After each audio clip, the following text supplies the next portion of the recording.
예, 오늘 성역 공부 주제는 하나님의 자비입니다. 그래서 자비라고도 표현하고요. 예전 이제 성경에서 이제 긍휼이라고 표현했었던 mercy입니다. 이제 그거에 대해서 오늘 공부를 할게요. 예, 그래서 이제 자비란 무엇인가? 방금도 말씀드린 것처럼 자비라는 말로 이제 우리 표준역 성경은 지금 바뀌어 있고, 이제 흠정역 같은 경우가 이제 긍휼이라고 번역을 했었던 거예요. 근데 뭐 크게 둘 다 차이가 없어요. 뭐 그런 거 가지고 뭐 논쟁을 하거나 할 필요가 없어요. mercy라는 개념을 우리가 이제 어떻게 이제 번역할 것이냐에 대한 문제였기 때문에 뭐 흠정역 성경에서는 긍휼로, 그다음에 이제 뭐 예전에 있었던 성경들이나 표준역 성경은 이제 자비라는 말로 바꿨는데, 뭐 두 개가 다 어떤 같은 개념입니다. 단어만 달랐지. 그래서 mercy는 결국 마땅히 받아야 할 대가가 있는 거죠. 그러니까 뭔가 좀 부정적인 의미예요. 그러한 어떤 심판, 처벌 이런 것들을 완화해 주거나 용서해 주는 것을 의미하는 단어가 자비입니다. 그죠? 그러니까 죄를 진 사람에게 말하자면 자비를 베푼다 이렇게 얘기를 하는 거죠. 상 줘야 할 사람에게 내가 자비를 베풀어서 상을 준다 이런 개념은 사실은 아니라는 겁니다. 예. 그런 반면 이 자비, 긍휼과는 조금 비슷하지만 우리가 이제 구원에 있어서 우리가 하나님의 자비를 얻었다고도 얘기하지만 제일 많이 쓰는 단어가 뭐가 있어요?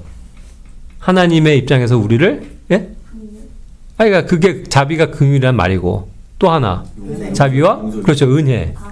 역시 우리 군인, 대한민국 군인 파이팅. 은혜죠, 은혜. 자비와 은혜를 많이 이제 쓴단 말이에요. 자, 그럼 이제 은혜와는 조금 이제 뉘앙스가 다른 거예요.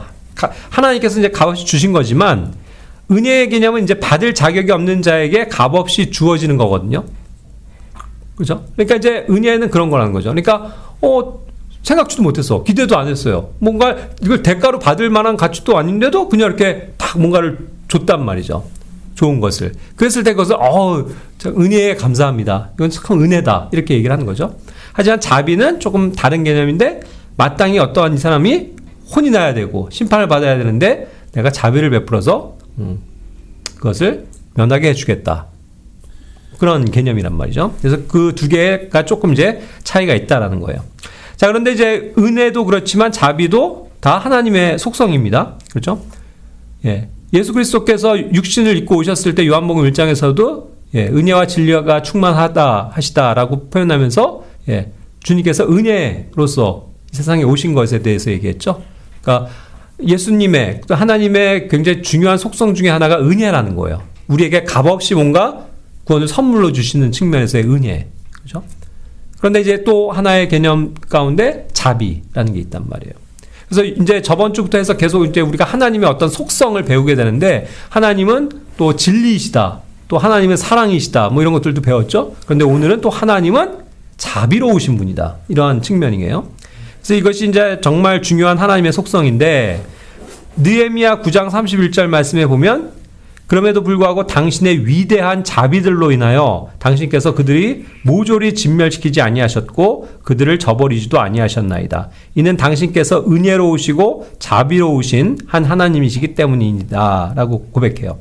자, 이스라엘 백성이 하나님 앞에 온전하게 잘 행할 땐 당연히 또 그에 맞는 선과 인자하심과 은혜들을 누리는 게 맞죠. 그런데 그들이 불순종하고 잘못할 때가 굉장히 많았잖아요. 하나님의 말씀을 거역하고. 그죠? 그랬을 때는 하나님께서는 뜻을 돌이켜서 그들을 또 진멸하실 수도 있었고 심판하시는 것이 당연한 거죠. 그죠? 그런데 그럼에도 불구하고 하나님의 이 자비의 속성이 있기 때문에 그들을 좀 불쌍히 여겨주셔서 모조리 진멸시키지 않으시고 은혜와 자비를 베풀어 주셨다. 그런 측면을 이야기하는 거죠. 그래서 하나님의 자비가 완전히 이제 없다라고 치면요, 어떻게 써요? 우리는 다 죽어요. 그렇지 않겠어요? 죄를 질 때마다 하나님이 진노하시고, 야, 너 죄 졌지? 잘못했지? 거기서 자비를 안 베푸시면 사실 다 심판하실 수밖에 없잖아요. 그런 측면에서 우리를 이렇게 용서하시고 받아주시는 그러한 개념에서 하나님의 이 자비의 속성은 굉장히 중요한 거죠. 그것으로 인해서 우리가 살아남을 수 있다라는 거죠. 그렇죠? 그래서 시편 116편 5절에서도 주께서는 은혜로우시고 의로우시도다. 진정 우리 하나님께서는 자비로우시도다. 라고 말씀하시죠. 은혜와 자비. 그리고 하나님의 공의. 그렇죠? 그런 것들이 굉장히 중요한 속성이라는 거예요. 그래서 이러한 하나님의 속성을 이해해야 하나님이 나에게 또 우리에게 행하시는 일들이 어떠하다라는 것을 더 잘 알 수 있겠죠. 그래서 은혜도 주님으로부터 온 것이라고 이야기한 것처럼 자비 또한 하나님께로부터 온 거예요. 그래서 그것에 대한 표현이 이제 누가복음 1장 78절 79절에 있는데, 여기서 이제 우리 하나님의 온화한 자비로 인함이라, 그 자비로 인하여 높은 곳으로부터 오시는 여명이 우리를 찾아오셨으니 어둠에 앉아있으며 사망의 그림자 가운데 앉아있는 자들에게 빛을 주시기 위하며 우리의 발을 화평의 길로 인도하고자 하심이라. 이 하나님의 자비가 미치는 어떠한 굉장히 막강한 영향력을 생각해 보잔 말이에요. 이것이 하나님으로부터 오는 온화한 자비다라고 표현했거든요. 예, 이것이 정말 이렇게 따뜻하게 감싸주시는 그런 어떤 자비의 속성. 이게 그래서 사실 이 흠정역 성경도 예전에 이 자비라는 말을 긍휼이라는 단어로 대체한 게, 자비가 어디서 어느 종교에서 많이 써요. 사실은. 네, 불교에서 많이 쓰잖아요. 그래서 부처님은 참 자비하셔. 그래갖고 네? 후석하고 막 이런 개념을 생각들을 하기 때문에 실제로 거기서 많이 쓰긴 하거든요. 그러나 어쨌든 자비라는 말 자체가 그런 것이기 때문에 꼭 불교 용어는 아니라는 거죠. 다만 그렇게 해서 이제 불교에서도 많이 쓸 뿐이죠. 그만큼 하나님의 이 속성이 온화한 자비를 베푸신다. 예? 이 사람이 잘못했어요. 그래서 막 하나님이 진노를 하셔야 함이 마땅한데 하나님이 온화하게 에휴 자식 하면서 응? 그래 내가 너 봐줄게 이렇게 탁 다가오시면 죄진 사람이 어떻겠어요? 굉장히 이렇게 감화 감동을 받겠죠. 예. 그런 넓은 어떠한 그 용서를 포함한 불쌍히 여기는 그러한 마음, 그것이 이제 자비다. 그래서 그것이 이제 높은 곳으로 오셨다라고 했고, 그것을 여명에 비유를 했어요. 어둠이 있잖아요. 칠 같은 어둠이 있는데 이제 그 해돋이 보셨죠? 해돋이가 될 때 되면 벌써 뭔가 아직 해가 떠오르진 않았지만 이게 좀 붉은 기운과 함께 어때요? 좀 그 부분이 환해지죠. 벌써. 그게 여명이잖아요. 아직 빛이 도달 안 했음에도 불구하고 빛에서 나오는 그 어떠한 밝은 기운이, 따스한 기운이 느껴지잖아요. 그러면서 이게 점차 밝아지면서 드디어 쫙 거기 어둠을 뚫고 해가 쫙 나오잖아요. 붉은 태양이. 그러면서 이제 완전히 모든 세상을 밝혀주죠. 그 하나님의 자비가 그렇다. 우리의 그런 어두움을 몰아내주시는, 우리가 사실 그렇잖아요. 참 어리석고 우둔하고 우리 가운데 참 어둠밖에 없는 그런 속성들이에요. 참 잘못하는 게 많잖아요. 근데 그 안에 하나님이 빛을 쫙 여명을 비추죠. 그래서 이거 이제 점점 차올라서 이제 드디어 환한 빛을 발할 때 우리가 이제 빛의 자녀들로서 걷는 거죠. 그래서 우리가 이제 화평의 길로 인도되어지고, 그렇죠? 그런 걸 생각할 때 이제 하나님의 자비의 속성을 우리가 배울 수 있다는 거죠. 자, 그런데 이제 원래 하나님은 또 공의로우신 분이에요. 그죠? 정의로우시고. 그렇기 때문에 어떠한 하나님이 말씀하신 것에 대해서 실행을 하셔야 되기 때문에, 그것이 이제 저번에 배운 것처럼 신실하신 하나님인데, 예? 한번 약속하시고 내뱉으신 말에 대해서는 돌이키심이 없잖아요. 그런 것에 의하면 반드시 하나님을 떠나고 하나님을 불순종하는 자들을 심판하실 것은 분명한 하나님의 약속이죠. 경고죠. 그럼에도 불구하고 이 하나님의 자비의 속성에 의해서 이와 같이도 기도했단 말이에요. 시편 기자는 시편 59편 5절에서 만군의 주 하나님이여 이스라엘의 하나님이신 당신께서 깨어나시어 모든 이방 민족들을 벌하소서. 그죠? 그래서 그들을 벌하시고 또 사악한 불법자들 누구에게도 자비를 베푸지 마소서. 이와 같이 이제 기도를 하는 거죠. 그러니까 어쨌든 우리 편에서는, 그죠? 의로운 자들의 편에서는 그러한 사악한 자들에 대한 것을로부터 보호하시고 악에 대해서 응징을 하시도록, 그죠? 그래서 자비를 그런 자들에게 베풀지 말아 주십시오. 하나님 이제 우리의 편이 되어 주시길 기도하면서 그런 거거든요.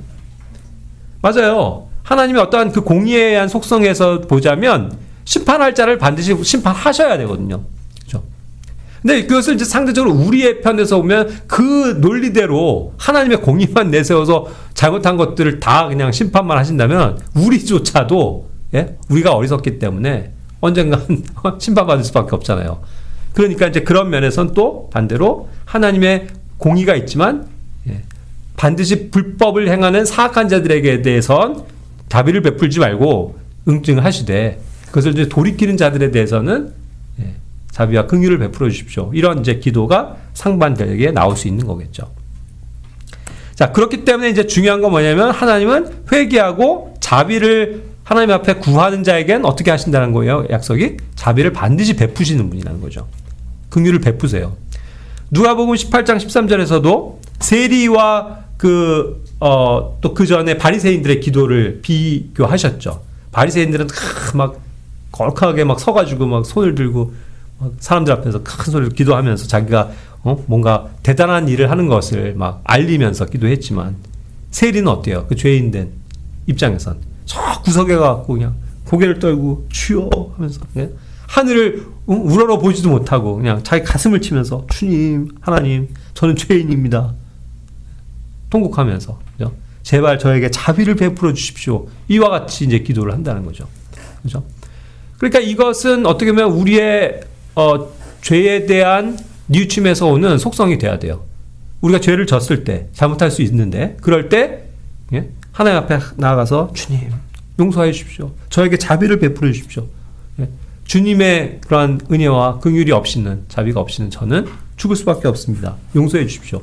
이러한 솔직한 심정을 가지고 나아가야 되는 거죠. 그러한 기도를 하나님이 받아주신다는 거예요. 그래서 이 세리의 기도가 오히려 하나님께 통한 거죠. 바리새인들의 그런 위선적인 기도는 물리치시고.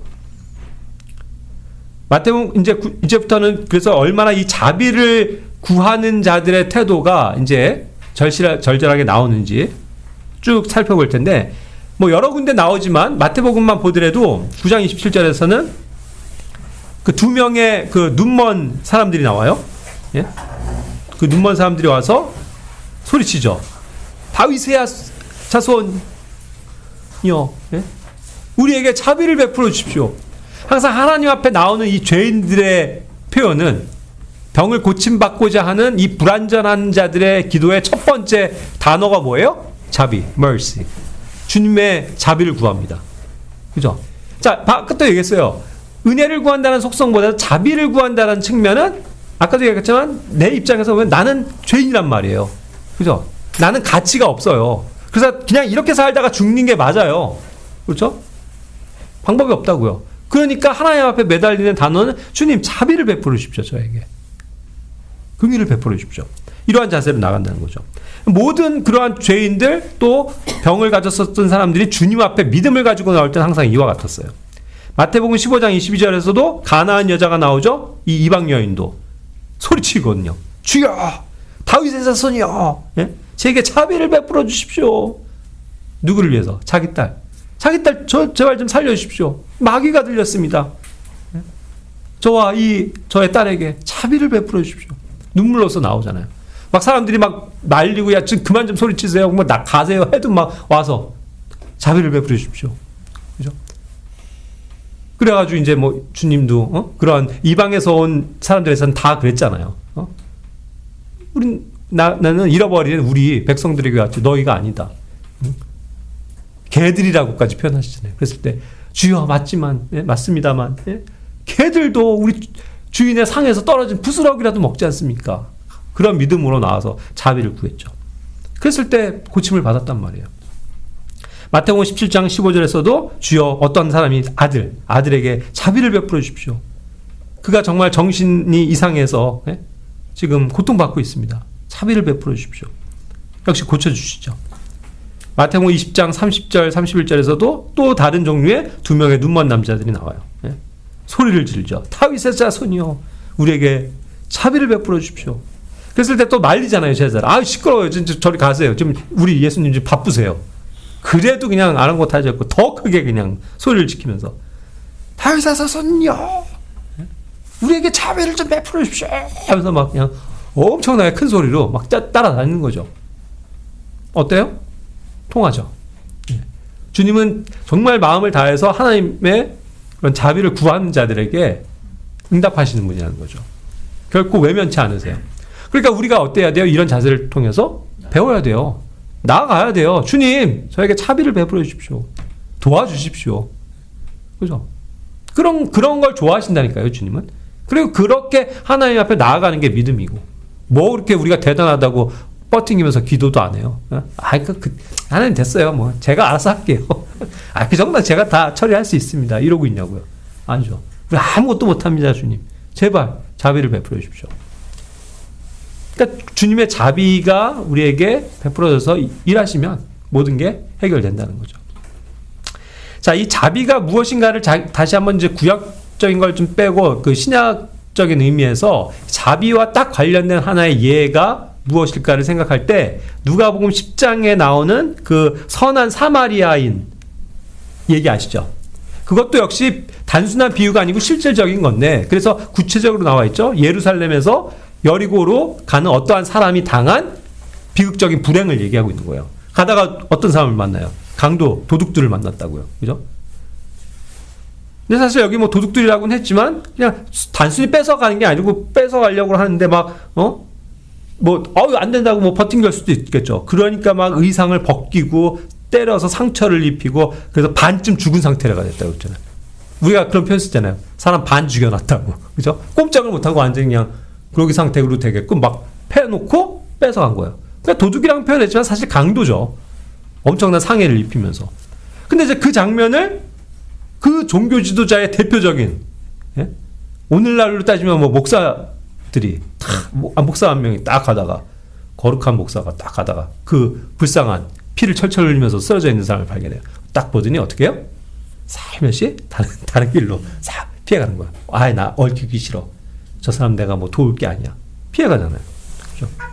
그런데 마찬가지로 그 다음엔 레위인이 나와요. 예? 제사장은 아니어도 또 주님의 일을 한다고 하는 그러한 사람들, 믿음이 있다고 하는 사람들, 하나님께 선택을 받았다고 하는 지파의 사람들. 그 레위인도 딱 보다가 보고서 외면한 채 또 다른 길로 비켜가는 거죠. 사람들이 다 그랬단 말이에요. 그런데 한 사마리아인은 어떤 사람이에요? 그 당시에 대우받지도 못하고 오히려 유대인들로부터 손가락질 당하고 상종도 안 하는 그런 인간 취급을 안 받는 사람들이잖아요. 그런데 그러한 사람이 탁 가다가 그 사람을 발견했단 말이에요. 여행 중이었어요. 여행 중. 그럼 뭐 여행하는 사람이 뭐 바쁘고 뭐 사실 실제로 지나칠 수도 있잖아요. 거기 뭐 사는 사람이라면 어떻게 보면 좀 도와줄 수 있어도. 그런 생각이 들거든요. 근데 여정을 하다가 딱 발견했어요. 근데 보자마자 뭐를 가졌다고요? 여기 파란 글씨로 연민을 가졌다고 했어요. 컴패션. 그러니까 이게 이제 자비라는 걸로 나아갔는데 거기 아주 중요한 단서가 있는데, 자비라는 어떠한 마음 이면에는요, 뭐가 이게 출발이 되냐면 이 동정심이에요. 연민, 컴패션. 동정하는 마음이죠.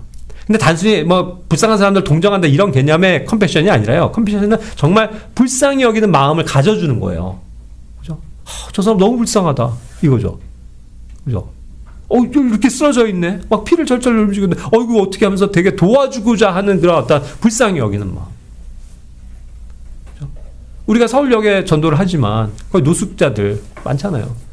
냄새나고 더럽고 막 뭔가, 그래서, 저렇게 살아도 싸지. 자기가 저렇게 했으니까 했겠지. 그런 선입견을 가지고 저기 할 수도 있는데, 그런 사람들을 먼저는 우리가 무슨 마음을 가져야 되냐면, 컴패션을 가져야 된단 말이에요. 불쌍히 여기는 마음. 상황이 어떻게 됐건 어쨌든 불쌍한 처지에 있는 사람을 불쌍히 여길 줄 아는 마음을 가져야 된다는 거죠. 그래서 그 마음으로 인해서 그를 도와준 거예요. 기름도 발라주고 포도주도 부어서 상처들을 쌓아주고, 그래서 이제 자기가 탄 그 짐승에 태워가지고 여관까지 데려갔다고요. 그렇게 해갖고 거기에서 이제 돌봐주게 한 거예요. 실제로 돌봐주고 다음 날에 갈 때도 주인에게 돈을 건네면서 이 사람 좀 도와주십시오. 돌봐주십시오. 그 돈을 준 거라고요. 그리고 이게 부족하면 제가 또 갔다가 올 텐데, 갔다가 와서 내가 남은 값을 다 지불할 테니까 이 사람을 좀 도와주십시오. 하고서 자기가 값을 치렀다고요. 이 사람을 돕기 위해서. 그죠?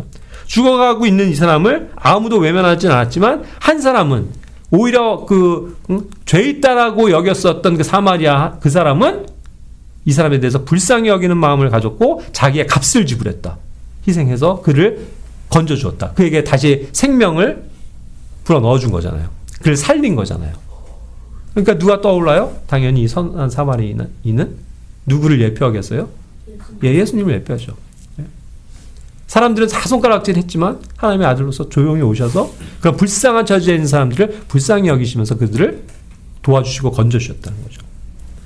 자, 이렇게 얘기가 되면서 결국은 그럼 이 도둑들 만난 자에게 누가 사실 이웃이냐라는 거예요. 이웃. 누가 이웃이냐. 그리고 누가 선한 이웃이냐라는 거예요. 그랬을 때, 자비를 보인 사람입니다라고 표현하고 있는 거예요. 그러니까 이제 우리는 아는 거죠. 이와 같이 컴패션을 가지고, 동정하는 마음을 가지고, 연민을 가지고 어떤 불쌍한 사람들을 도와주고, 건져주고, 자기의 값을 치러서라도 에게 뭔가 사랑을 베푸는 그러한 것이 결국은 뭐였다? 그게 자비였다. 그게 긍휼을 베푸는 거다. 그러니까 이 연민은 결국 자비를 가져와요. 그런 마음을 우리가 가져야 된다는 뜻이죠. 그래야 우리가 누구에게건 이웃이 되는 것이고 선한 이웃이 되는 거예요. 그죠? 애초에 뭐 선한 이웃을 떠나서도요, 제사장과 레위인은 그러니까 이 사람의 이웃이에요? 이웃이 될 수가 없는 거죠. 그냥 어차피 상관도 없는 사람이었고, 난 저 사람 뭐 상관 안 해 하고 갔다고요. 그러니까 상관없는 사람이죠, 진짜. 남이죠. 어떻게 이웃이라고 표현해요. 하지만 이 선한 사마리아인은 왜 선한 사마리아인이라고 얘기하냐면, 사실은 상관없잖아요, 이 사람도. 여행 중에 우연히 만났을 뿐이고, 이 사람도 자기 길을 가려면 갈 수 있었지만 도와줬단 말이죠. 그런데 자기를 나중에 이 사람이 탁 고침을 받고 치료를 받은 다음에 살아난 다음에 자기를 살려준 은인을 딱 찾았을 때 딱 봤더니 그게 이 사람이 유대인이었다면 자기들이 그렇게도 멸시하던 사마리아 사람이었어. 그럼 그 사람이 어떻게 할까요? 당신 날 구해주겠어? 나 더러워. 뭐 하면서 당신 왜 날 건졌어? 이런 사마리아인이 왜 나에게 이렇게 해요? 아니죠. 감화 감동을 받는 거죠. 내가 그렇게 옛날에 무시했던 이 사마리아인이 나를 건져줬네. 그죠? 아무도 나를 걸떠보지 않을 때. 그리고 어쩌면 반쯤 죽은 상태라고 했으니까 정신은 살아있을 수 있잖아요. 그러면은 쓰러져서도 상황이 그럴 거라면 저기 제사장님, 마침 제사장님, 저 좀 도와주세요 하는데 도망간 거예요. 레위인이니까 레위인도 복장과 이런 걸 보면 알겠어. 레위인, 저 좀 도와주세요 하는데 살려주세요 하는데 도망갔다. 근데 저런 사람들 아무도 도와주지 않고 있는데 내가 자포자기하고 있는데 전혀 생각지도 않은 사람이 와서 자기를 건져준 거 아니에요. 사마리아 사람들. 그러니까 우리는 그런 면에서 자비를 베푸는 사람이 돼야 된다고요. 그게 주님이 원하시는 마음이에요. 그렇죠? 이제 그러한 자비가 결국 나랑 아무 상관도 없는 사람을 나의 이웃이 되게 할 수 있는 그런 엄청난 하나님의 속성이다. 그렇죠? 우리가 뭐 이웃을 사랑하라라고 했잖아요. 사실 이웃을 사랑하라고 했어요. 성경에서. 신약에게도 그거는 동일한 거예요. 그렇죠? 그럼 우린 맨날 그러잖아요. 이웃은 누굽니까? 이웃은 다른 사람이 이웃이 아니라 믿는 형제들이죠. 형제들에게만 사랑을 베풀고 자비를 베풀면 됩니다. 라고 얘기하잖아요. 근데 어디 그러냐고요. 그냥 이웃이라고 그랬지. 무슨 형제라고 그랬냐고요. 이웃이에요. 나랑은 아무 상관도 없고, 맞아요. 믿는 사람이 믿지 않는 사람과 공평한 멍해를 맬 수도 없고 사실 상관없어요. 하지만 우리가 그럼에도 불구하고 그런 모든 세상 사람들에 대해서 가져야 되는 마음은 뭐다? 컴패션이다.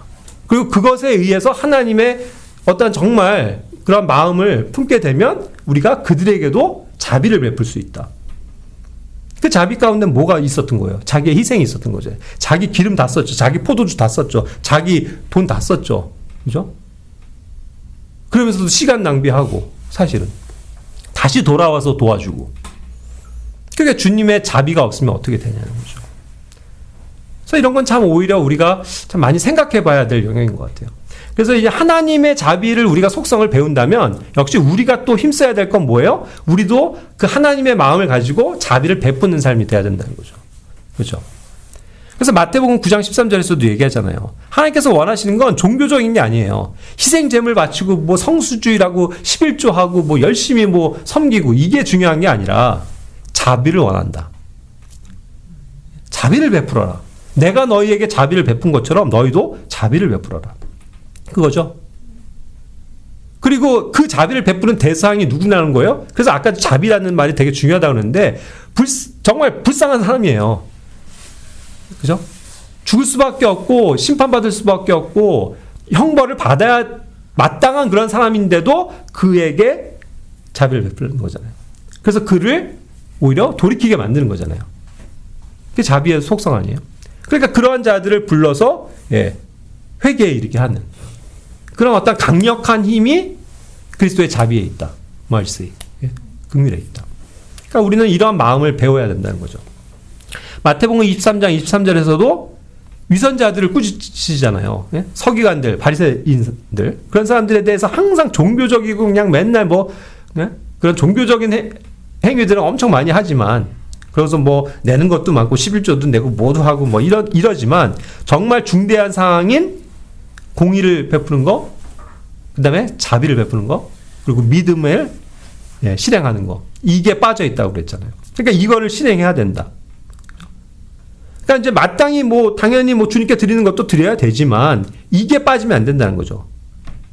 거기에서 얘기하는 것 중에 하나가 자비예요. 정말 그 사람들을 불쌍히 여기는 마음에서 출발하는 자비. 그렇죠? 그래야 하나님께서도 우리를 자비롭게 여기실 거라는 믿음이 생겨요. 누가복음 6장 36절. 그러므로 너희 아버지께서 자비로우신 것 같이 너희도 뭐 하라고요? 자비로워라. 우린 참 자비롭지 못하잖아요, 솔직히. 남들에 대한 용서를 쉽게 못하잖아요. 자기는 그렇게 하나님 앞에 긍휼과 자비를 얻어놓고도 남을 그렇게 이해하지 못하고 손가락질만 하고 판단하고 그렇죠? 그러길 좋아해요. 근데 하나님께서 우리에게 자비로우셨던 것처럼 한없이 자비로우셨던 것처럼 너희들도 자비롭게 행해라.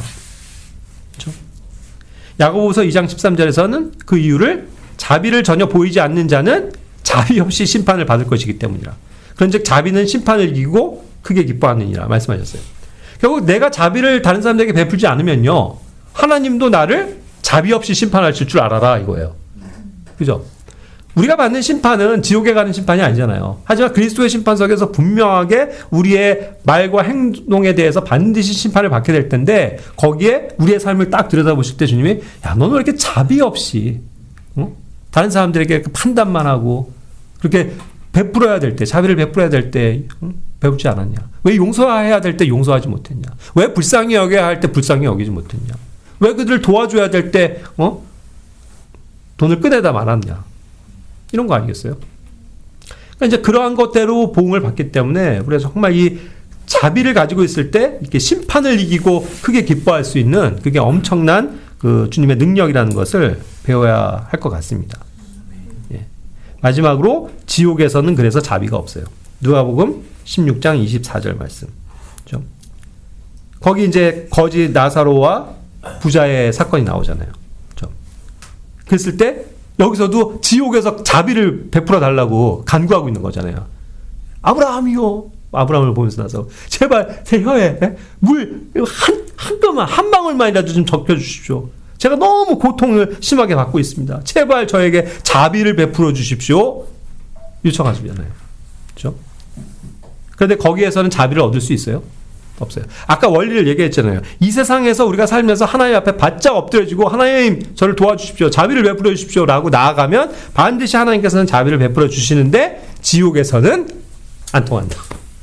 그죠? 지옥은 자비가 없는 곳이에요. 말 그대로 무자비한 곳이라고요. 그냥 지옥에 간 사람들은 영원히 고통받고 불과 유황으로 타는 그 못에 참여하게 되는 거예요. 자비가 없어요. 그러니까 우리가 이제 세상을 살아가면서 이렇게 하나님의 자비하심을 맛보는 이 시간이 우리에게는 상대적으로 지옥에 가는 거랑은 상관없지만 우리는 보상을 받는 개념이 있잖아요. 우리가 다른 사람들에게 정말 불쌍히 여기고 자비를 베풀어 줬을 때 하나님이 그것을 갚아주실 거 아니에요? 그 자비를? 하나님 분명히 그것에 대해서 칭찬하시고 뭔가 보상하실 분이라는 거죠. 그렇죠? 그것을 정말 믿어야 될 것 같습니다. 그래서 오늘 또 어떤 하나님께서는 이와 같이 자비의 속성을 가지신 그런 분이다. 그래서 이제 그런 것을 우리가 또 삶에 배우고 또 우리 역시도 실천하는 그런 삶이 돼야 되겠죠. 아멘입니까? 네. 뭐 혹시 자비에 대해서 궁금하거나 나누고 싶은 거 있으세요?